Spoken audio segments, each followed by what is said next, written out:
Across the highlands of Tibet lies a history far more complex than the maps we inherit.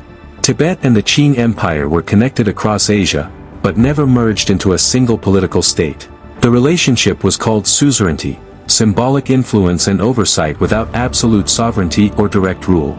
To Beijing, Tibet served as a distant strategic frontier, not a directly governed imperial province. To Tibet, the bond was spiritual and diplomatic, rooted deeply in mutual recognition and sacred respect. This was the Choyan system, imperial protection from the emperor, spiritual legitimacy from the Lama in return. Inside bustling Lhasa, governance remained firmly controlled by Tibetan officials and ministers alone. Qing ambans observed events quietly in Tibet, but rarely ruled directly over internal affairs. Major political decisions were debated by Tibetan ministers, not dictated or enforced directly from Beijing.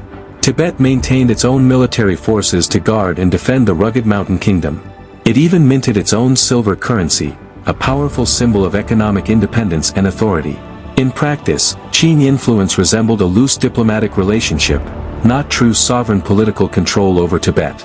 Tibet's distinct political status became clearest on the international stage and in foreign affairs. When conflicts erupted across Himalayan passes, Tibet negotiated treaties and fought battles on its own. In 1856, Tibet signed the Treaty of Thapathali directly with Nepal, without Qing intervention or approval. Trade across snowy Himalayan routes flowed through agreements negotiated directly by the government in Lhasa. Soon, the expanding British Empire turned its strategic attention toward Tibet's isolated northern frontier.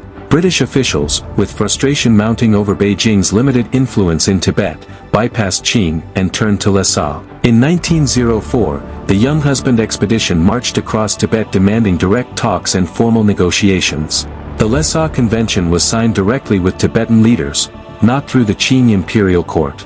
Borders and trade rights were negotiated carefully as matters between two separate and distinct governments.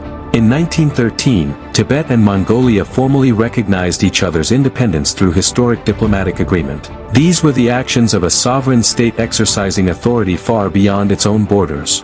When diplomacy mattered most, Tibet consistently acted independently and spoke firmly in its own name. In 1911, revolution and chaos shattered the Qing Dynasty and the old imperial order forever.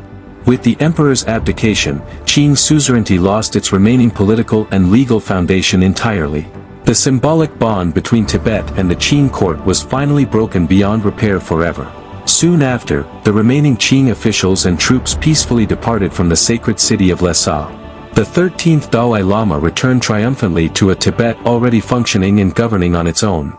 In early 1913, Tibet formally proclaimed its complete political independence before the watching world. Tibet established its own post offices, communication networks, and independent government as it modernized steadily over 4 decades. It issued passports, managed borders, and operated its own institutions without outside administration or foreign control.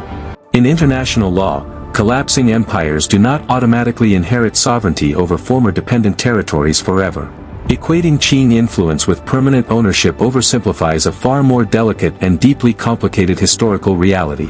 The historical record reveals a nation that governed, negotiated, and endured independently through changing regional empires. To understand Tibet's past, one must look beyond rhetoric, and carefully examine the historical record itself.